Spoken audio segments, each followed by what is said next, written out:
तो ओके, तो अभी आंखें बंद करो परमेश्वर का वचन सुनने के लिए।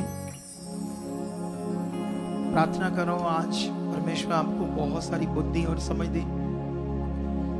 जीवत परमेश्वर खुदावन, ये तेरे पवित्र बच्चे आज तेरी हजूरी में आए हैं खुदावन। निश्चय निश्चय जो इनकी जिंदगी में तेरा वचन चाहिए, समझ चाहिए, और जो आप आज इनकी जिंदगी में वचन को बोने वाले हो, उसके लिए तेरा आत्मा इनके मनों को खोल चुका है, वो समझ, वो बुद्धि दे चुका है, ताकि परमेश्वर तेरे वचन को ग्रहण करने वाले बने, तेरे वचन पर चलने वाले बने। आज ये वचन जो परमेश्वर आप दे चुके ने, उसका बड़ा फल इनकी जिंदगी में आ चुका है। अंधकार की शक्तियां आज इनके वचन को चुरा ना पाए, दुष्ट किसी भी तरह से इनकी जिंदगी में किसी तरह का काम ना कर पाए। और मैं विश्वास करता हूं खुदावन, जो मैं प्रार्थना में मांग रहा हूं वो हो चुका है, वो बरकत पा चुके हैं यीशु नाम से, आमीन।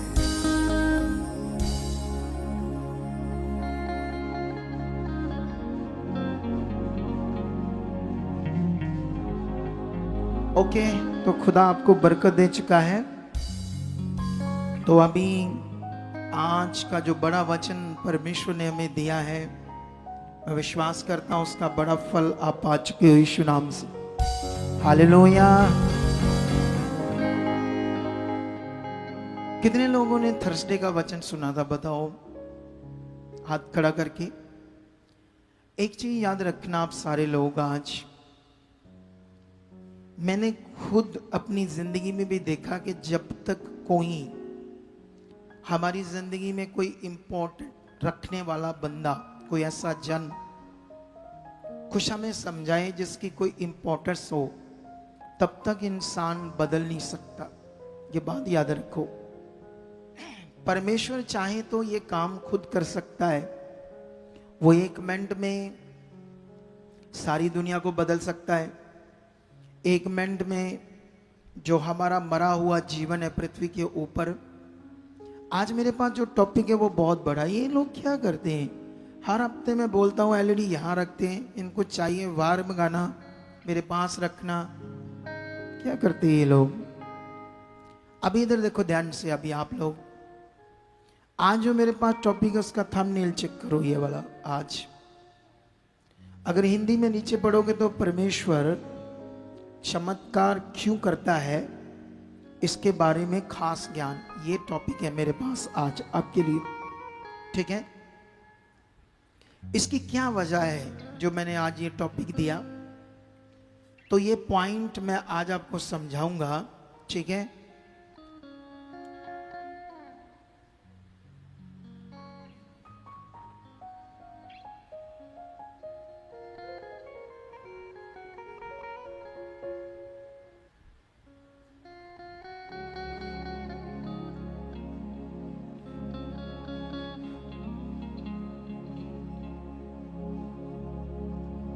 अभी इधर देखो ध्यान से आप लोग सारे, ठीक है। ये आज वो सिस्टम भी बंद किया, आप किया ये वाला बंद सिस्टम है। अच्छा, उससे सफोकेशन होती थी ज्यादा, ठीक है। चलो अभी ध्यान दो आप लोग सारे, ठीक है। तो जैसे परमेश्वर ये काम खुद कर सकता है आपको, पूरी दुनिया को बदलने का, उसको कितने टाइम लगेगा सारे संसार को एकदम से बदलकर सही मनुष्य बनाने में, बोलो, जो उसकी इच्छा में चले। सिर्फ कितना टाइम लगेगा उसको? एक मिनट भी नहीं लगेगा, क्योंकि वो शक्तिशाली है। फिर वो इस दुनिया को बदल क्यों नहीं रहा?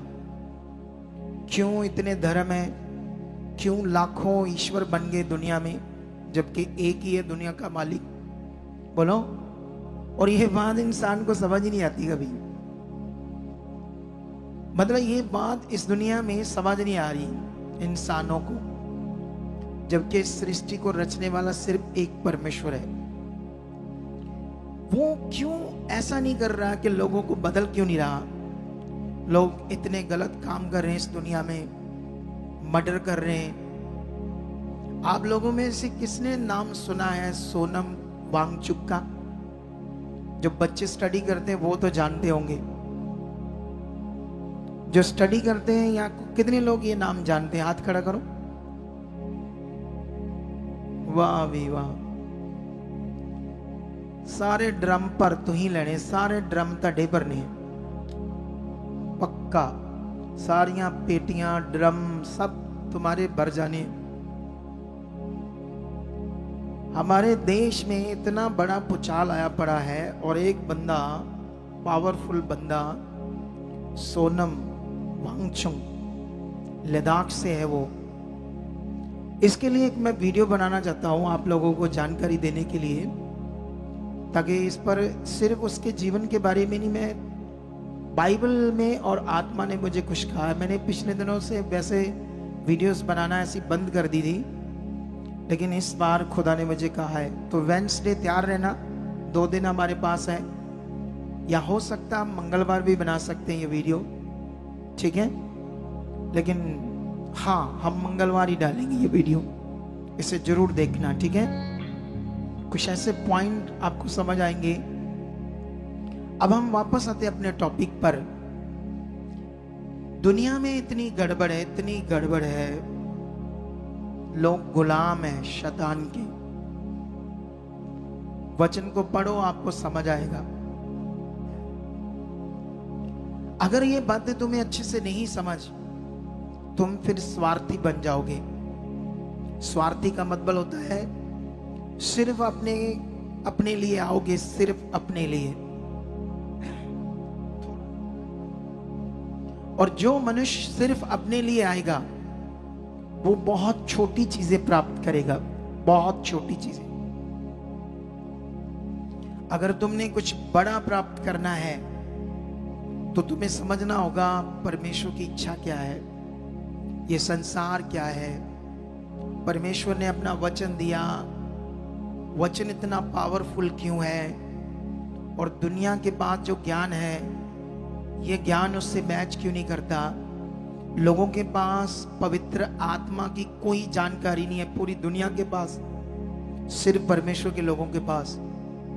स्वर्गदूत होते हैं, दुनिया को ये पता ही नहीं। ये भी ज्ञान आपको सिर्फ परमेश्वर के ज्ञान में मिलता है। शैतान क्या है, दुष्ट आत्माएं क्या है, ये भी दुनिया में किसी को ज्ञान नहीं पता है। बोलो, बहुत लिटिल स्मॉल, वो भी परमेश्वर के लोगों तक गया होगा, लेकिन दुनिया को नहीं पता इसके बारे में। लोग तो, जो बंदे मर जाते हैं इस दुनिया में, उनके भूत प्रेतों को दुष्ट आत्मा कहते हैं, लेकिन बाइबल कहती है जो बंदा मर जाता है वो कभी भी दुष्ट आत्मा नहीं बनता, कभी भी भूत प्रेत नहीं बनता। डरना नहीं अपने किसी सदस्य से जब वो दुनिया से जाए। ये फालतू ज्ञान है संसार का, जिसमें लोग डरे और मरे पड़े हैं। कितनों को बात समझ आती है? क्यों वचन में लिखा तुम सच्चाई को जानोगे और सच्चाई तुम्हें आजाद करेगी। ये बड़ी बातें हैं। जितना खुलकर प्रचार मैं कर रहा हूं, अभी दूसरे अगुए नहीं कर रहे। बोलो, और अगर मैं इतना खुलकर प्रचार कर रहा हूं और यहाँ के लोग फिर भी नॉर्मल रह जाएं, तो बड़ी दुख की बात होगी कि उन लोगों ने इस ज्ञान को, इस सच्चाई को क्यों नहीं पकड़ा, क्यों नहीं अपना मन फिराया। यूहन्ना बपतिस्मा देने वाला जब लोगों में प्रचार कर रहा था, तो वो यही प्रचार कर रहा था, मन फिराओ क्योंकि स्वर्ग का राज निकट है। तो अभी बाइबल को जब पढ़ोगे यूहन्ना का चरित्र, तो चुंगी लेने वाले, मसूल लेने वाले और तरह तरह के गलत काम करने वाले मन फिराने लगे और बपतिस्मा लेने लगे, क्योंकि यूहन्ना की बातों से उन्हें समझ आने लगी कि हम फंस सकते हैं अगर हमने मन नहीं फिराया। अगर हम यहाँ बैठे हैं और सिर्फ बैठकर सुनते हैं और हमारी सिर्फ होप क्या है, चंगाई तक है, ये ब्लेसिंग तक है, तो आप बहुत छोटे विश्वास में हो, क्योंकि खुदा ने तो आपके लिए बहुत कुछ बड़ा रखा है। हालेलुया। वो इतना बड़ा तुम्हारी जिंदगियों में कर सकता है जो तुमने सोचा नहीं। उसके लिए कैसे होगा बड़ा? वो होगा तुम्हारे धार्मिक जीवन से।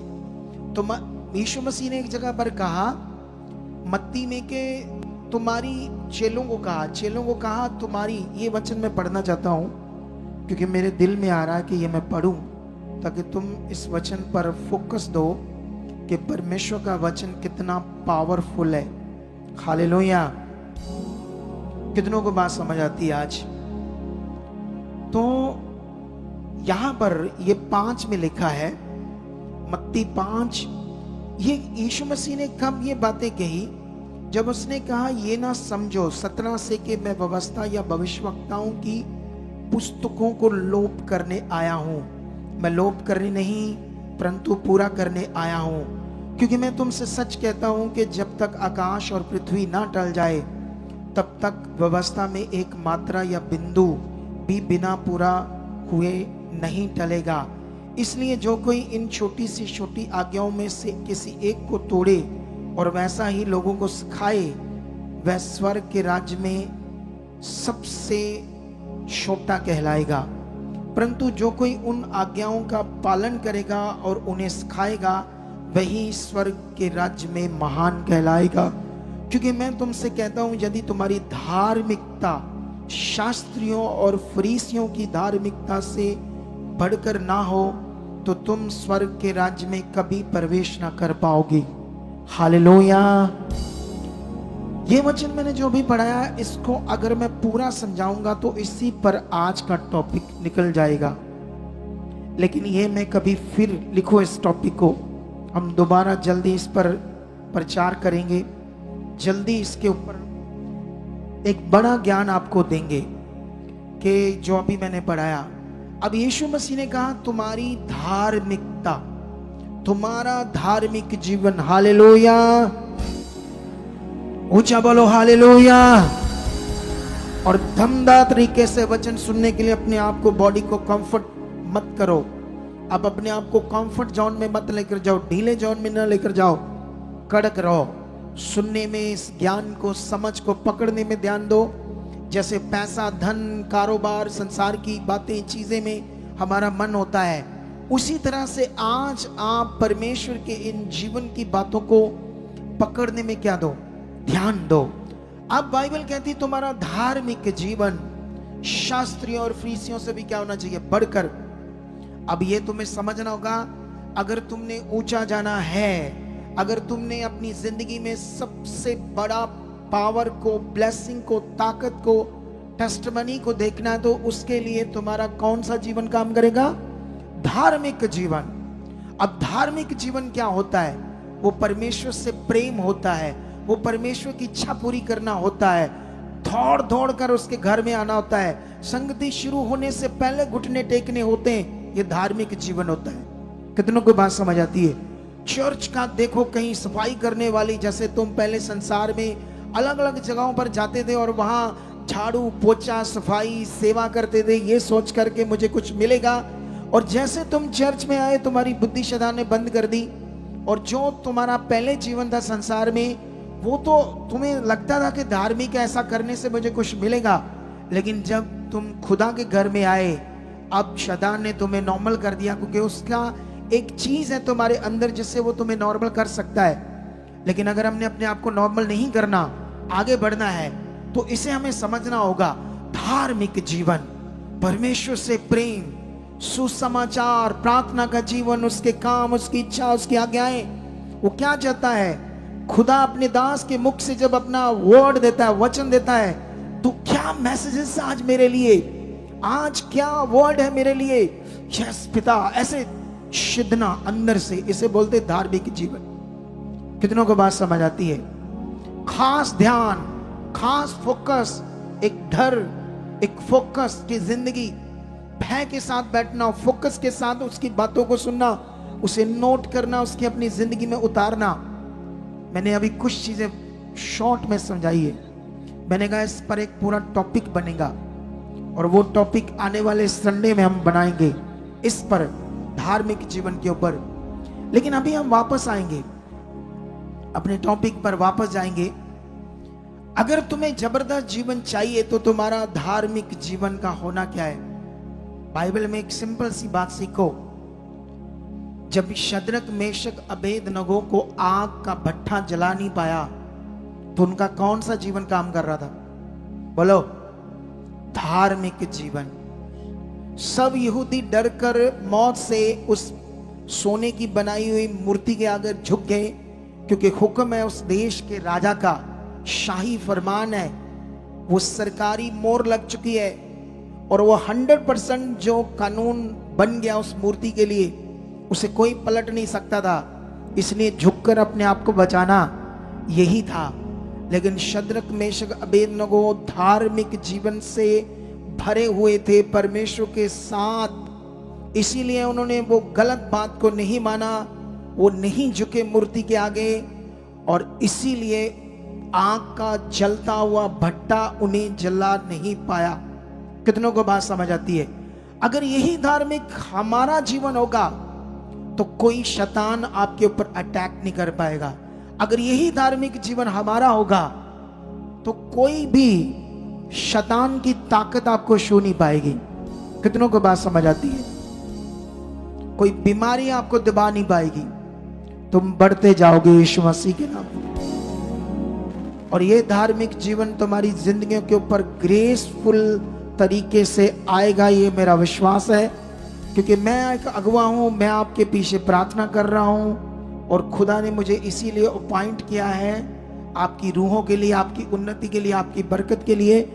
लेकिन आपके अंदर यह मन होना चाहिए, ये हमारे ऊपर खुदा का ठहराया हुआ अगुवा है, जो बोलेगा हमें करना है, क्योंकि उसके मुंह से आने वाला वचन बात परमेश्वर की है। जो लोग ऐसा करेंगे वो तो पीछे नहीं जाएंगे, वो तो बहुत आगे जाएंगे।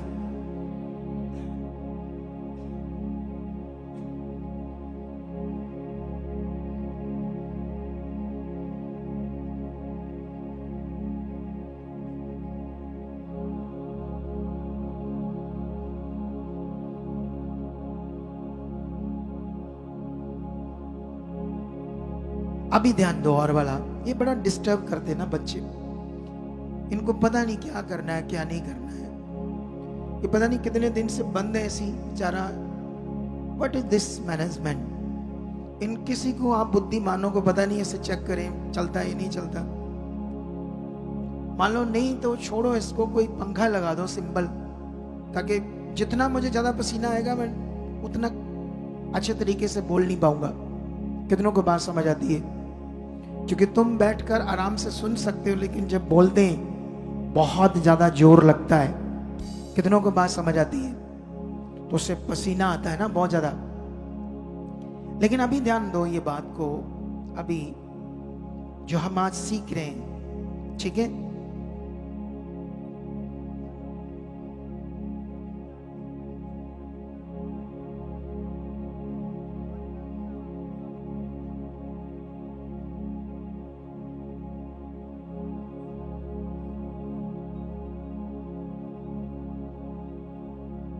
तो अभी यहाँ जो टॉपिक है कि परमेश्वर जो चमत्कार करता है, क्या करता है, क्यों करता है वो, इसके बारे में खास ज्ञान समझाऊं मैं आपको एक बड़ी बात आज। इसके लिए मेरे पास काफी सारे वचन हैं जो तुम्हें पढ़ाने हैं, लेकिन मैं पढ़ाता भी हूं अभी कुछ वचन आपके लिए।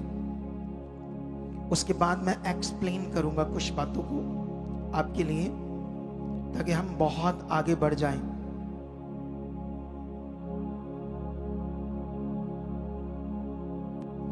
तो मैं इब्रानिया का एक वचन पढ़ूंगा आपके लिए, ठीक है?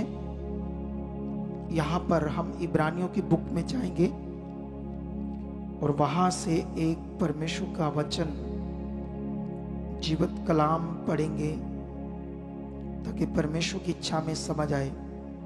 इब्रानिया 2 की 1 से लेकर 4 तक ऐसा लिखा है, इस कारण चाहिए कि हम उन बातों पर जो हमने सुनी है और भी मन लगाएं। हालेलुया। ये ध्यान रखना वचन क्या कह रहा है आपको। इस कारण चाहिए कि हम उन बातों पर जो हमने सुनी है और भी मन लगाएं, ऐसा ना हो कि बहक कर उनसे दूर चले जाएं। क्योंकि जो वचन स्वर्गदूतों के द्वारा कहा गया था, जब वह स्थिर रहा और हर एक अपराध और आज्ञा ना मानने का ठीक ठीक बदला मिला, तो हम लोग ऐसे बड़े उद्धार से निश्चिंत रहकर कैसे बच सकते हैं, जिसकी चर्चा पहले प्रभु के द्वारा हुई और सुनने वालों के द्वारा हमें इसका निश्चय हुआ। और साथ ही परमेश्वर भी अपनी इच्छा के अनुसार चिन्हों और अद्भुत कामों और नाना प्रकार के सामर्थ के कामों और पवित्र आत्मा के वरदानों के बांटने के द्वारा इसकी गवाही देता है। हालेलुया। अभी जो मैंने वचन पढ़ा इस पर ध्यान दो आप लोग सारे, ठीक है। अभी जो कलाम में लिखा गया है, सबसे पहले परमेश्वर आपसे जब वचन की बात करता है, जो कुछ भी यहां तुम सीखते हो, एक चीज याद रखो, वो सारा का सारा आपके लिए लाभ है। कुछ भी परमेश्वर का आत्मा आपको समझा रहा है मेरे मुंह से, तो वो आपके लिए लाभ है, ठीक है। अब जो लाभ है वो हमें समझ आना चाहिए कि ये लाभ है।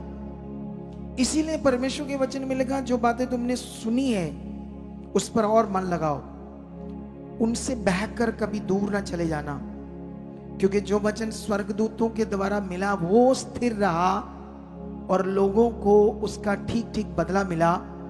और इतना बड़ा उद्धार का काम जो इस दुनिया में खुदावंद ने किया, यीशु मसीह ने किया, उद्धार का काम, उससे तुम निश्चिंत मत रहना, मतलब आम मन मत रखना, उसकी तरफ आपकी खास सोच चाहिए।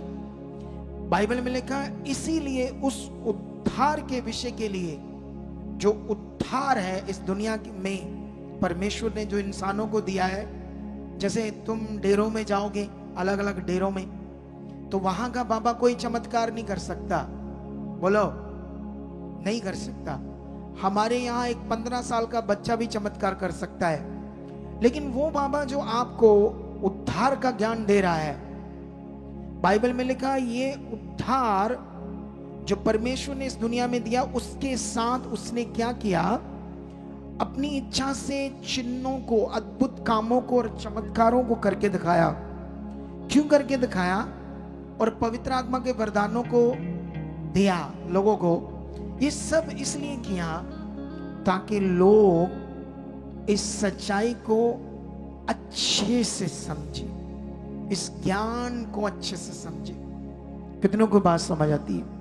ये काम जो परमेश्वर कर रहा है, ये इसलिए कर रहा है ताकि हमें ये समझ आए कि जो दिख नहीं रहा परमेश्वर, कोई पत्थर, मिट्टी, तस्वीर, मनुष्य के हाथ की बनाई वो चीज नहीं है, ना ही हम उससे किसी मटीरियलिस्ट चीज से उसको खुश करते हैं। कितनों को बात समझ आती है?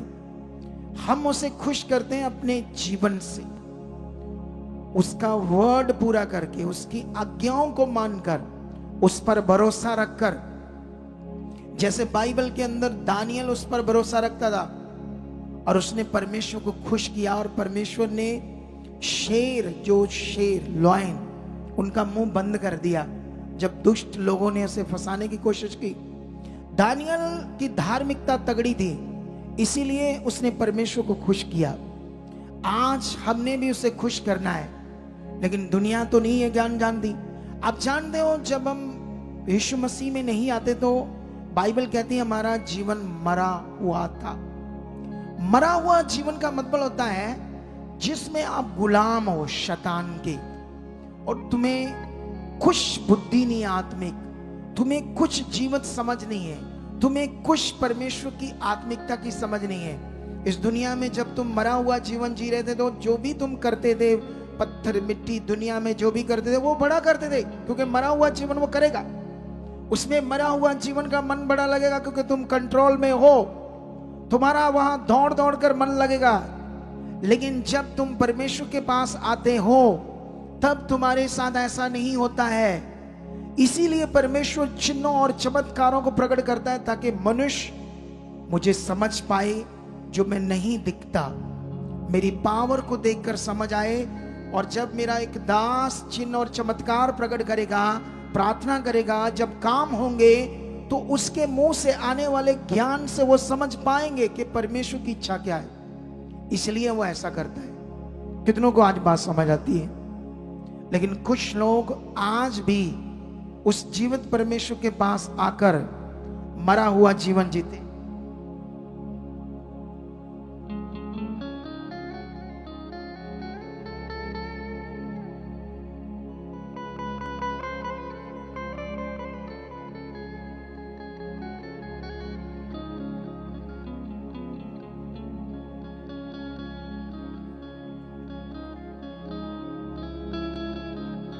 अभी ध्यान दो आप लोग सारे, ठीक है? तो अभी जैसे हम बात कर रहे हैं, आप जानते हो जब आप पहले संसार में थे तो कैसे मरी हुई चीजों को करते थे? सोचो कितने दिल से करते थे, क्योंकि कंट्रोल में थे आप दुष्ट के, इसीलिए कर रहे थे मरी हुई चीजों को, मरे हुए जीवन से। कलाम को समझो, वचन को समझो। अगर यहां बैठे ऐसे चलो संगति कदम में दौड़कर लाइनों में लग गए, लंगर खाया चलो घर, सीखा क्या? पकड़ा क्या? समझा क्या? जीवन आया क्या तुम्हारे अंदर? परिवर्तन हुआ क्या? पकड़ क्या बनी? धार्मिक जीवन बना क्या? इन बातों पर फोकस आया क्या? कितनों को बात समझ आती है आज? अगर ये बातें हमारी जिंदगी में नहीं बैठेगी तो इतना बड़ा उद्धार का काम जो आपके सामने हुआ है, जिसमें उस समय की दुनिया, उस समय जब उस समय के लोगों ने अपने घर बेच बेच कर, अपनी जमीनें बेच बेच कर खुदा के दासों को दे दी कि प्रचार तगड़ा करो, क्योंकि उन्हें समझ आ गया ये चीजें कुछ नहीं है। लेकिन आज की क्रिश्चियनिटी में ऐसा नहीं है। बोलो, आज की क्रिश्चियनिटी डिफरेंट है। उस समय की क्रिश्चियनिटी डिफरेंट थी, इसीलिए मुर्दे जिंदा हो रहे थे, इसलिए लंगड़े चल रहे थे, इसीलिए अंधे देख रहे थे। आज भी हो सकता है, क्योंकि उनके अंदर धार्मिक जीवन आ चुका था, उनका फोकस बन चुका था लोगों का, उनके रिश्ते बन चुके थे, वो परमेश्वर के लिए जी रहे थे। चेक करो, लिखा वो रोज संगति कर रहे थे, रोज परमेश्वर के साथ चल रहे थे। आज जब मैं लोगों को देखता हूं, सेवा करने वालों को देखता हूं, मैं इनके बारे में सोचता हूं ये क्या है, इन्होंने क्या सीखा है? जो सेवा करते हैं मेरे साथ, मैं इनके बारे में कभी कभी सोचता हूं, घमंड इनका नहीं जाता, ईगो इनकी नहीं जाती, 2 मिनट में कहते ये बड़ी सेवा आपकी, हमें ये आपका सिस्टम पसंद नहीं।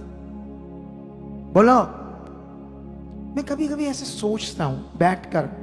मैं तो जानता हूं ये तो खुदा का काम है, ये तो बिंदास आगे जाएगा, क्योंकि मैं प्रार्थना कर रहा हूं तो और आ जाएगा, इतना कुछ आ जाएगा, सब कुछ आ जाएगा। बोलो, लेकिन याद रखो वो लोगों ने तो अपने, मैं कभी कभी ऐसे सोच रहा था, विरोध करने वाले ऐसे बोलते हैं, खास करके मुस्लिम लोग बोलते हैं कि यीशु को उसके चेलों ने कब्र से चुरा लिया था। मुस्लिम लोगों का ये ज्ञान है, क्योंकि मुस्लिम ग्रंथ और बाइबल ग्रंथ आपको सिमिलर ही मिलेगा। जितने भविष्यवक्ता तुम्हें यहां दिखते हैं उसमें भी काफी सारे मिलेंगे। मूसा मिलेगा, अब्राहम मिलेगा, अब्राहम तो खास करके मिलेगा क्योंकि इसकी स्टोरी बहुत तगड़ी है। अब्राहम की दासी का बेटा इस्माइल, गूगल पर सर्च करके देखो, उससे मुसलमान जाति आई है। सर्च करके देखो इसको, मुस्लिम दुनिया इसमें जो आई है वो इस्माइल से आई है। कितनों को बात समझ आती है? तो उसमें बड़ी सिमिलर ही चीजें हैं, लेकिन जो उनके पैगंबर ने उनको ज्ञान दिया वो यहां का कुछ चीजें चुराई गई थी। समझना पड़ेगा, खुली बात है। वो यीशु मसीह को सेम जो बाइबल के अंदर लिखा है कि वो कुंवारी लड़की से पैदा हुआ, उसमें भी लिखा है कुरान में कि वो कुंवारी लड़की से पैदा हुआ था। मरियम से ही लिखा है, हजरत मरियम करके लिखा उसमें। कितनों को बात समझ आती है? लेकिन याद रखना, वो यीशु मसीह को परमेश्वर का पुत्र नहीं मानते। उन्होंने कहानी बनाई है कि यीशु के चेलों ने चुरा लिया। अभी इस पर एक चीज सिखाता हूं मैं आपको। पहली बात, चेलों ने अगर यीशु मसीह को चुराया, उसकी बॉडी को, जो दुनिया भी अभी कहती है, क्यों, कौन सा उनको राज्य मिलना था, किस राजे की गद्दी पर उन्होंने बैठना था कि ये करना था? बदले में तो लोगों ने डंडे मारे इस प्रचार के लिए, बैंत मारे, इतनी मार सहनी पड़ी, और लास्ट में जो उनका हश्र हुआ इस सुसमाचार को, इस सच्चाई को बताने के लिए, उनको कईयों को कड़ाए तेल में तल दिया लोगों ने, कईयों को चीर दिया चेलों को। तो ये सब झूठी चीज के लिए वो कर रहे थे। बोलो, सोचो, कोई बंदा किसी झूठी चीज के लिए अपना जीवन देता है? उन्होंने ये सब अपनी आंख से देखा था। यीशु मसीह को क्रूस पर चढ़ते हुए, उसको मरते हुए और जिंदा होकर उनके पास रहा, उन्हें तेज किया और उनकी आंखों के सामने स्वर्ग गया, और जो अधिकार उसने दिया उन्होंने उसे यूज करके देखा। मैं भी कर रहा हूं, लेकिन उतना नहीं हम कर पा रहे जितना बाइबल के अंदर चेलों ने किया, क्योंकि वो दुनिया और थी, ये दुनिया और है। वो दुनिया ने मन फिराया, उनके अंदर स्वार्थ नहीं था। उस समय टेक्नोलॉजी नहीं थी, गाड़ियां नहीं थी, कारें नहीं थी, लोग झोंपड़ियों में रहते थे, कच्चे घरों में रहते थे, तंबुओं में रहते थे। लेकिन अब लोगों की जो वो बाइबल के अंदर चेलों ने किया, क्योंकि वो दुनिया और थी, ये दुनिया और है। वो दुनिया ने मन फिराया, उनके अंदर स्वार्थ नहीं था। उस समय टेक्नोलॉजी नहीं थी, गाड़ियां नहीं थी, कारें नहीं थी, लोग झोंपड़ियों में रहते थे, कच्चे घरों में रहते थे, तंबुओं में रहते थे। लेकिन अब लोगों की जो वो ललसा है वो बढ़ गई है। यीशु मसीह में आने का मतलब चीजें चीजें चीजें, लेकिन उसने कहा मैं दूंगा, मैं चीजें तुम्हें दूंगा, बहुत दूंगा, लेकिन सबसे पहले मेरे राज्य और सच्चाई, मेरी धार्मिकता की खोज करो तो चीजें तुम्हारे पीछे आएंगी। उसने कहा डोंट वरी, जितनी चीजें तुम्हें चाहिए मैं दूंगा। तुम्हें एक घर चाहिए अच्छा वाला, मैं दूंगा। अगर तुम्हें दिक्कत है आने जाने की बाइक से, तुम्हें कार चाहिए, मैं दूंगा। लेकिन कंडीशन ये है कि पहले तुम मेरे राज्य की, मेरी धार्मिकता की खोज में बढ़ जाओ, अपने धार्मिक जीवन में बढ़ जाओ, ये चीजें मैं तुम्हें दूंगा। क्योंकि अगर तुम धार्मिक जीवन में नहीं बढ़े, तुम शरीर में रह जाओगे, तो तुम्हें शैतान मुझसे दूर कर देगा, शैतान तुम्हारे जीवन को नाश कर देगा। कितनों को बात समझ आती है आज? हालेलुया। समझ आया या नहीं समझ आया? तो इसीलिए इन बातों को आज आपने पकड़ना होगा। मैं जल्दी जल्दी एक दो वचन और आपके लिए पढ़ना चाहता हूं, ताकि हमें यह समझ आए कि परमेश्वर आज हमसे क्या बात कर रहा है। मैं मत्ती एक और वचन पढ़ूंगा, मत्ती का आपके लिए, ताकि आप लोग अपने मन को फिराओ और वो चमत्कार जो परमेश्वर यहां करना चाहता है, बहुत तेज करना चाहता है, उसका नियम ये है जो मैं आपको समझा रहा हूं। इस नियम को पकड़ो, इसमें अपने आप को ढालो, अपने शरीर को मारो, प्रार्थना करो, रोज परमेश्वर के सामने अपनी बात को रखो। सबसे पहले तो ये बात को रखो कि परमेश्वर मुझे आपके साथ जीना है, प्रार्थना के जीवन में, धार्मिक जीवन में मुझे बढ़ना है। इस जीवन में सबसे पहले ये रखो, और इसके बाद चीजें आपके पीछे आ जाएगी, हजारों लाखों आ जाएगी। मत्ती 4:23 में लिखा, यीशु सारे गलील में फिरता हुआ उनके आराधनालयों में उपदेश करता और राज्य का सुसमाचार प्रचार करता, और लोगों की हर प्रकार की बीमारियों और दुर्बलताओं को दूर करता रहा। और सारे सीरिया देश में उसका यश फैल गया, और लोग सब बीमारों को और नाना प्रकार की बीमारियों और दुखों में जकड़े हुए थे, और जिनमें दुष्ट आत्माएं थी और मृगी वाले और लकवे के रोगियों को उसके पास लाए, और उसने उन्हें चंगा किया।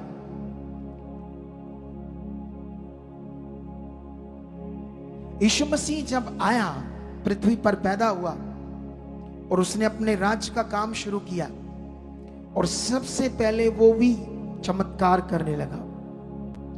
लकवे के रोगी, दुष्ट आत्मा, तरह तरह के रोगी, इससे साफ जाहिर होता है एक सिंपल बात, तुम जब दुनिया के ज्ञान में थे तो वहां ज्ञान था कि ये कर्म है, किस्मत है, परमात्मा ने लिखे जो कर्म वो होना है। लेकिन जब यहां हम आते हैं तो यही परमेश्वर हमारे दुखों को, बीमारियों को क्या कर रहा है? क्या वो खुद बीमारियां दे रहा है और खुद दूर कर रहा है? इसका मतलब वो किसी को बीमारी नहीं देता, किसी को दुख नहीं देता, लेकिन लोगों के, हमारे पास जो मनुष्यों का ज्ञान था उससे हमारा फेथ भी खराब था, हमारा विश्वास भी खराब था।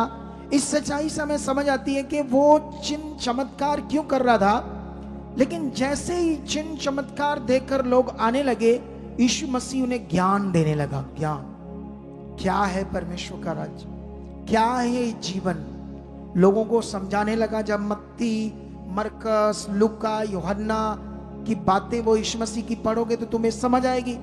जब तुम रोज रोज बाइबल पढ़ना शुरू करोगे, रोज रोज इन बातों में अपने मन को रखोगे, तुम्हारा धार्मिक जीवन बढ़ने लगेगा। जब तुम मेरे मुंह से आने वाले वचन को सुनोगे, तुम YouTube लगाकर अपने काम भरो, लेडीज घर में खाना बना रही है, कपड़े धो रही है, साथ में रखा है और नाल नाल वचन सुन रही है, आप धार्मिक जीवन में बढ़ते जाओगे। ये एक तरीका है आपके पास, आप बढ़ सकते हो। आप खाना बना रहे हो, साथ में YouTube चैनल लगाओ, आवाज ऊंची करो, सुनते जाओ, खाना बनाओ, प्रचार सुनते जाओ और साथ साथ में उन बातों को अपने जीवन में पकड़ते जाओ। और फिर कभी कभी पर्सनली बैठकर सुनो, पर्सनली बाइबल को पढ़ो, जो सिखाया गया उन बातों को मनन करो, फिर देखो कैसे पावर काम करती है। हालेलुया। एक वचन मैं और पढ़ता हूं आपको, मत्ती 10 का, जल्दी जल्दी। 10 में लिखा, 1 में, फिर यीशु ने अपने 12 चेलों को पास बुलाकर उन्हें अशुद्ध आत्माओं पर अधिकार दिया कि उन्हें निकालें और सब प्रकार की बीमारियों और सब प्रकार की दुर्बलताओं को दूर करें। और थोड़ा सा आगे बढ़ते हैं, 7 और 8। और चलते चलते ये प्रचार करो कि स्वर्ग का राज्य निकट आ गया है। बीमारों को चंगा करो, मरे हुओं को जिलाओ, कोढ़ियों को शुद्ध करो, दुष्ट आत्मा को निकालो।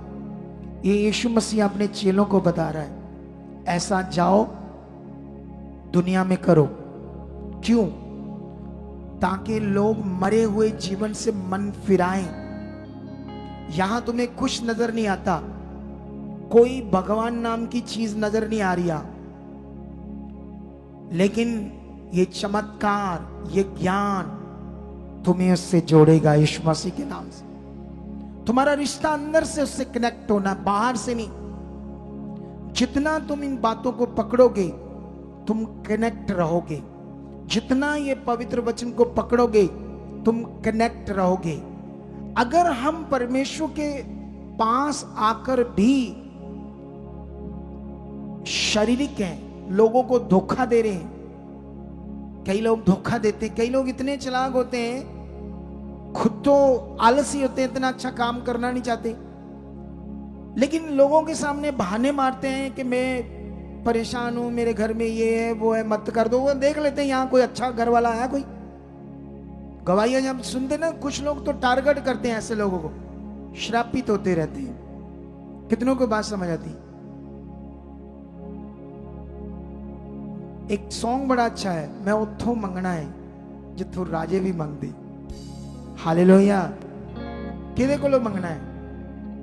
परमेश्वर को। वो तुम्हें देगा, वो तुम्हारे लिए रास्ते खोलेगा। अगर तुम्हारा विश्वास मनुष्यों पर रहा तो बाइबल कहती तुम तो फिर श्रापित हो। तुम्हारा विश्वास खुदा पर चाहिए।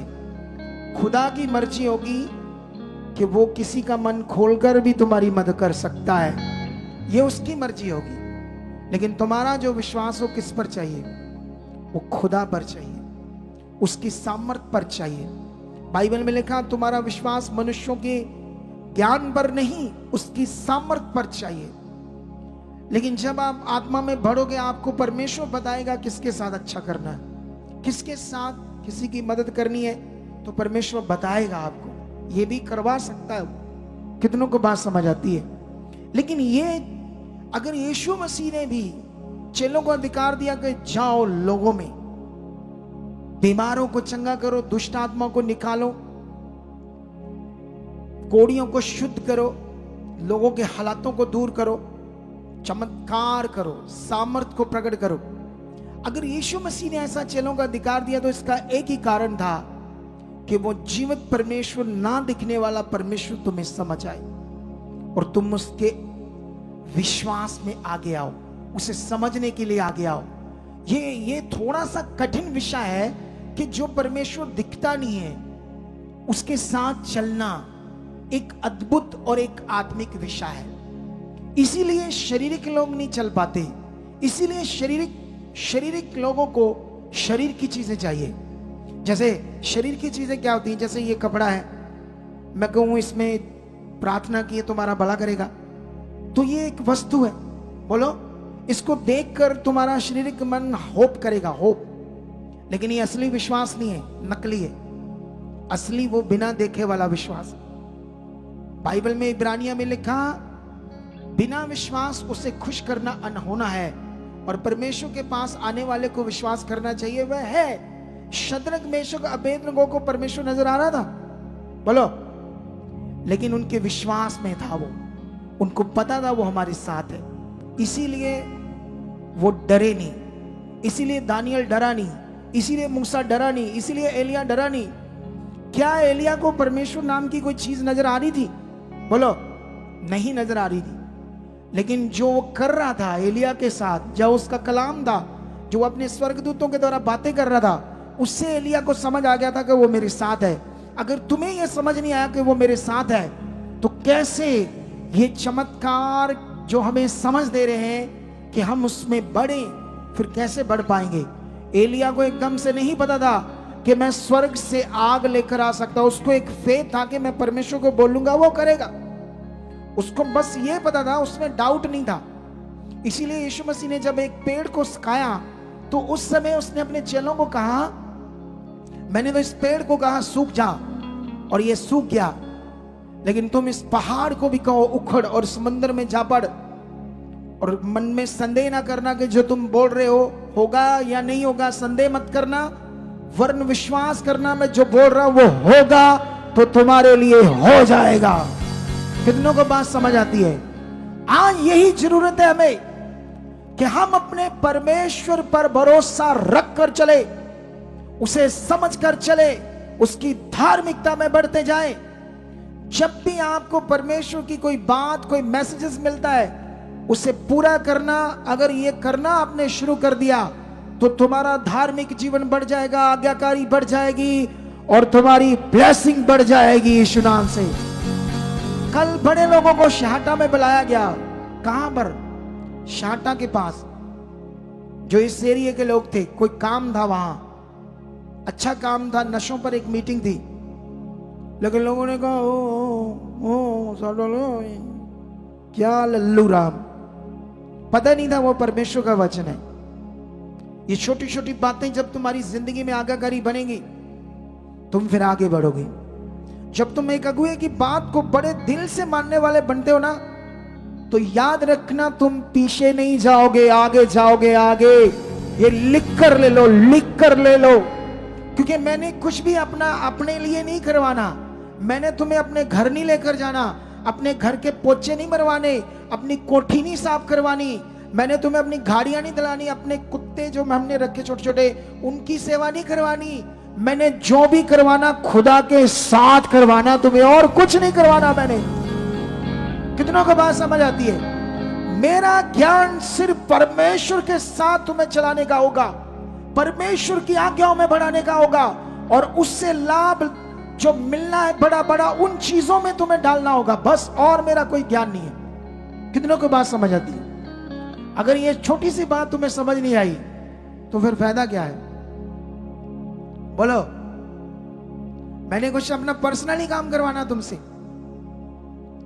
अगर बताओ मैं पर्सनली काम करवाऊंगा, तो मैंने जो करवाना खुदा की इच्छा पूरी करवानी है। अगर ये भी तुम्हारी बुद्धि में बात नहीं बैठी, तो फिर जो इतना बड़ा उद्धार का काम हुआ है, और जिसके बारे में इब्रानिया में परमेश्वर ने अपना वचन दिया कि उससे तुम निश्चिंत मत रहो, नॉर्मल मत रहो। इस उद्धार के काम के लिए, उस उद्धार को परमेश्वर ने अपने चिन्हों, अद्भुत कामों और चमत्कारों के द्वारा प्रूफ किया कि ये उद्धार क्या है। अगर हमें यहां की किसी की गवाही देखकर भी मन नहीं खुल रहा, तो फिर क्या करना पड़ेगा? मुझे तत्ते तवे के ऊपर बैठना पड़ेगा तुम्हारे लिए। लो जी, होन मान लो गल है। अगर तुम्हें यहां परमेश्वर का पावरफुल काम तुम्हारी आंख के सामने, वो चमत्कार देखकर तुमने अपना मन नहीं बनाया या मन नहीं फिराया, उन लोगों ने अपने धार्मिक जीवन में नहीं बढ़े, तो फिर कैसे बढ़ेंगे? क्या करेंगे उसके लिए? सोचो। कितनों को बात समझ आती है आज? हालेलुया। क्या तुम तैयार हो ये बात समझने के लिए? मेरे पास बहुत ज्यादा वचन था, लेकिन मुझे लग नहीं रहा कि मैं इतना आपको आज दे पाऊं। इस टॉपिक को जारी रखना हमने, लेकिन इस थर्सडे तो मीटिंग नहीं है, क्योंकि फ्राइडे हमारा बठिंडा में क्रूसेड है। तो इसीलिए मैं ये इस थर्सडे नहीं, इस संडे आपको ये टॉपिक कंप्लीट करके दूंगा, और आने वाले थर्सडे में जो अभी धार्मिक जीवन का टॉपिक है वो करके दूंगा। लेकिन अभी थोड़ा सा वचन और पढ़ाऊंगा आपको मैं, जो आपको समझना होगा। गलातियों की पुस्तक में हम जाएंगे जल्दी जल्दी, और यहां पर परमेश्वर की बात को समझेंगे। हालेलुया।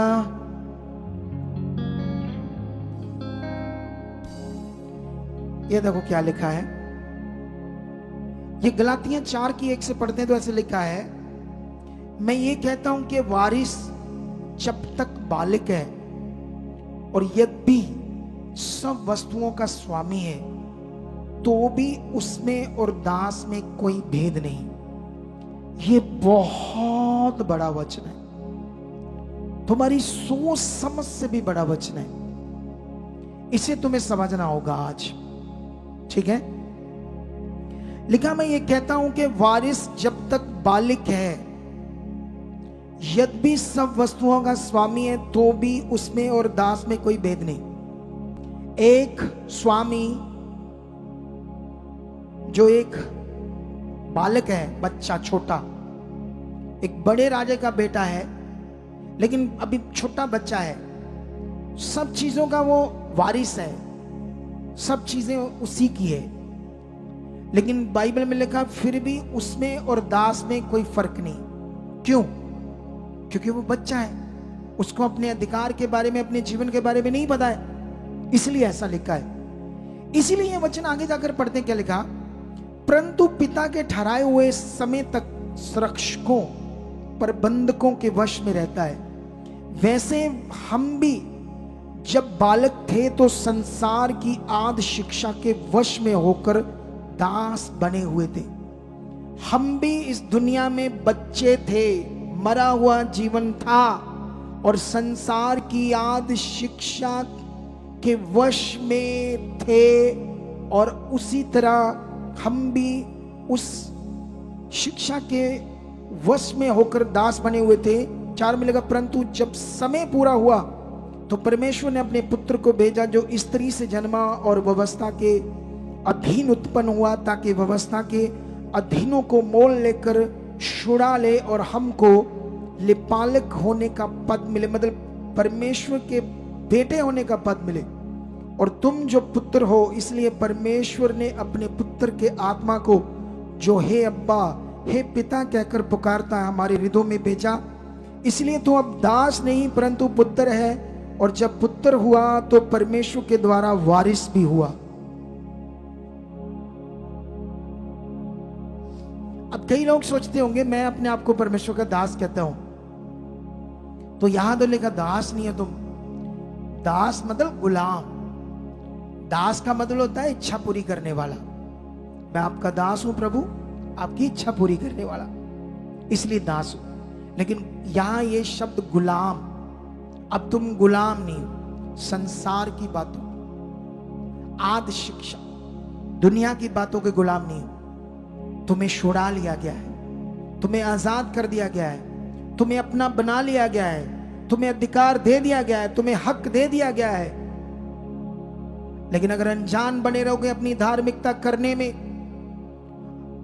अपनी उन चीजों को जो परमेश्वर के साथ करना, उसमें अनजान बने रहोगे, तो कैसे ये वारिस पद आपका प्रकट होगा? कैसे वो सामर्थ आपके जीवन में प्रकट होगी जो बाइबल के अंदर हम उस समय देखते थे? क्योंकि उन लोगों को ये बात समझ आ गई थी।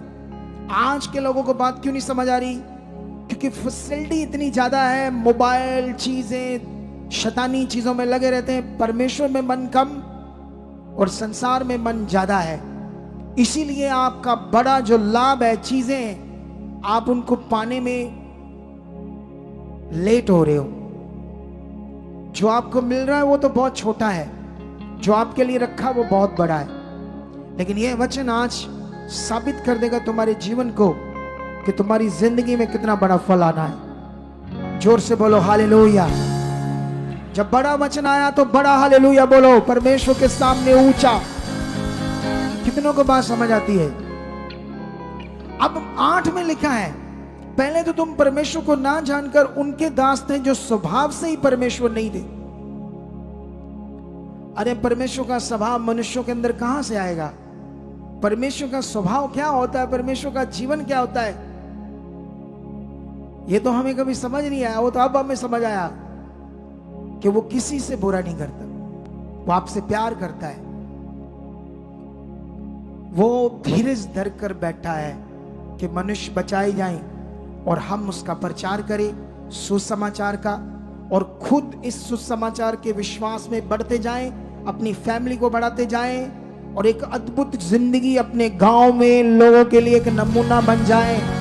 लोग उंगलियां करके बोले, ये देखो ये पवित्र लोग हैं, ये खुदावंद यीशु के लोग हैं, देखो इनका स्वभाव, देखो इनका चाल चलन, देखो इनका विश्वास, देखो इनकी आशीष।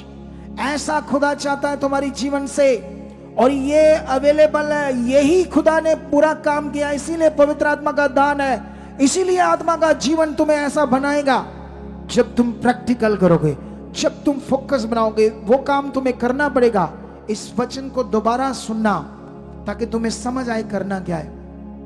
और आई होप परमेश्वर तुम्हारी जिंदगियों में बड़ा काम करेगा। मैं इससे ज्यादा लंबा नहीं जाना चाहता हूं, मेरे पास अभी टॉपिक लंबा है, लेकिन इसको आने वाले संडे में कंप्लीट करेंगे। तो इस वो क्या कहते हैं, प्यास से आना, ओ मेरा टॉपिक मुझे सुनना है, मुझे बढ़ना है। ऐसे एक जैसे प्यास होती है, एक भूख प्यास। जब एक व्यक्ति के अंदर परमेश्वर के लिए भूख प्यास होती है, फिर असल में जीवन आता है। असल में फिर मन की आंखें खुलती है। कितनों को बात समझ आती है? अगर प्रेयर खत्म होते ही बंदे दौड़कर लंगर की लाइनों में लगते हैं तो पूरी तरह मरा हुआ जीवन है, दौड़ने की है। याद करो जब तुम हॉस्पिटलों के बाहर बैठते थे, जहां तुम खुद बीमार थे या तुम्हारा कोई मेंबर बैठा था, प्लास्टिक की गिलासों में चाय काली जी पींदे ही और वेट कर रहे थे, कितने दिन, 2 दिन 4 दिन 5 दिन तड़प रहे थे, परेशान थे।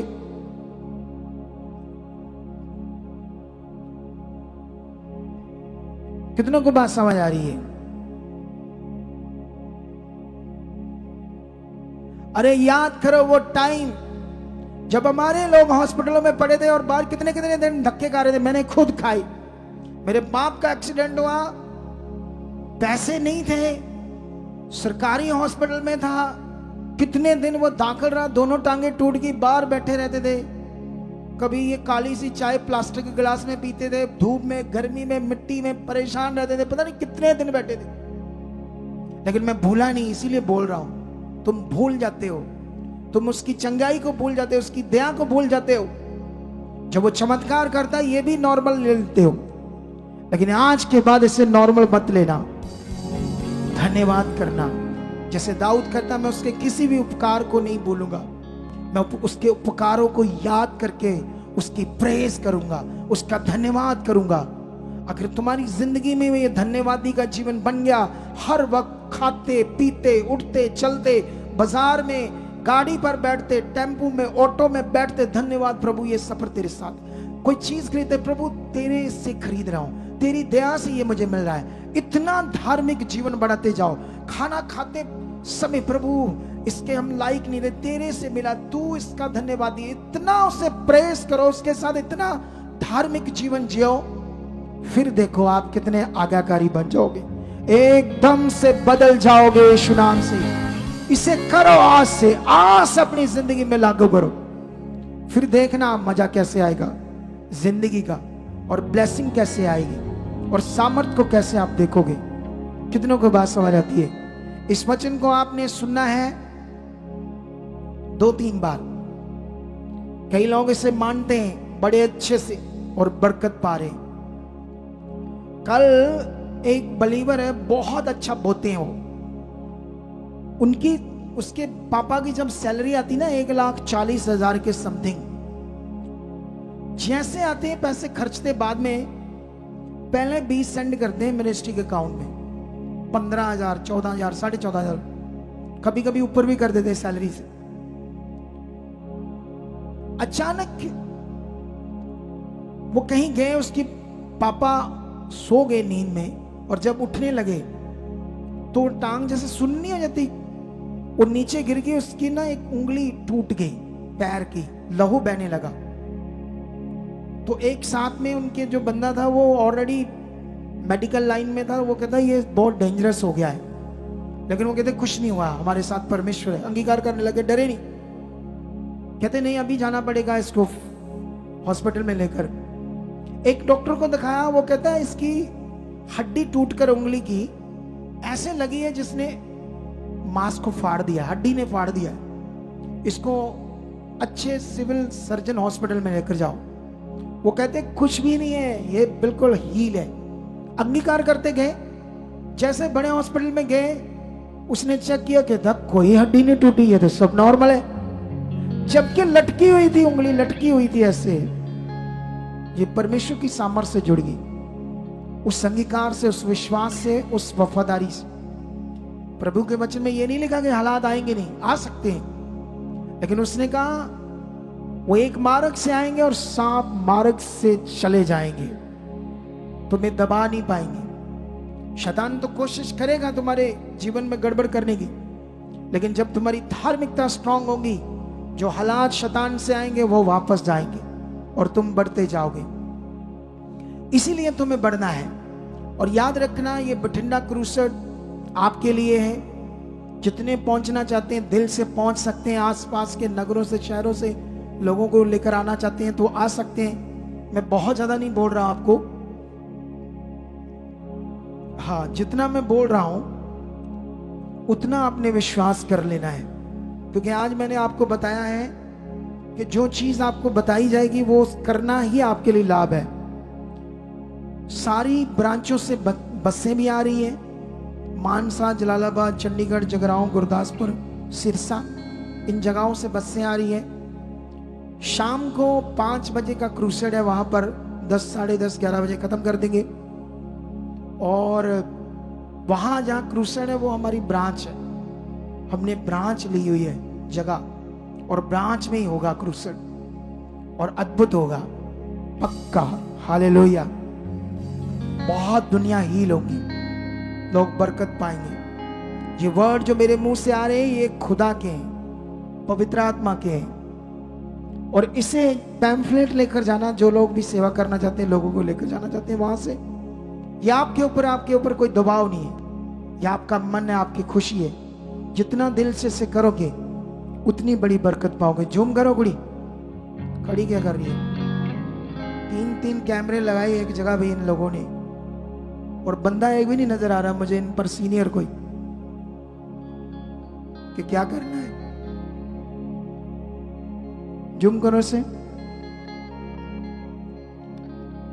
अगर मैंने बोल बोल के काम करवाए तो क्या फायदा है?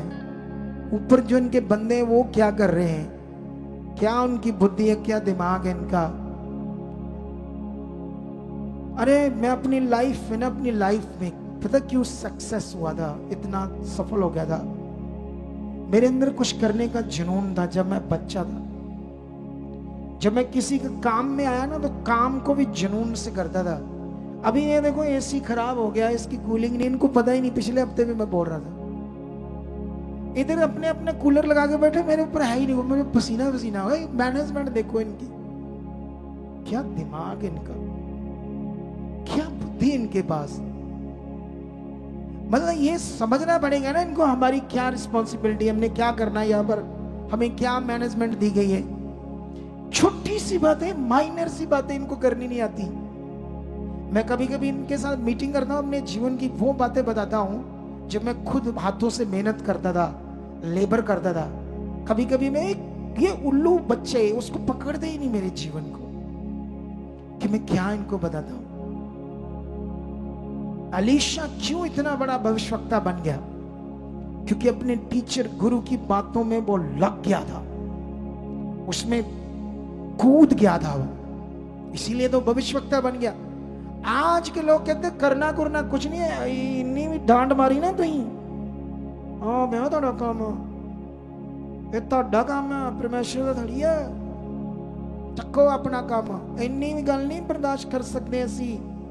ਅਸੀਂ ਪੜਿਆ ਯਿਸੂ ਦੇ ਚੇਲਿਆਂ ਨੂੰ ਬੈਂਤਾਂ ਪਈਆਂ, ਪਥਰਾਓ ਹੋਏ, ਉਹਨਾਂ ਦੀਆਂ ਹੱਡੀਆਂ ਟੁੱਟ ਗਈਆਂ, ਲਹੂ ਲੁਹਾਨ ਹੋਏ, ਅਸੀਂ ਪੜਿਆ। पर हानू इन्नी भी गल बोलोगे ना ते आ बई तुहाडी सेवा, आ पे आ जा तुहाडा समान, आज के देख लो मसीह, चेक कर लो मसीह है, पढ़िया हैगा असी सारा कुछ। ट्यूसडे की वीडियो को जरूर देखना, मॉर्निंग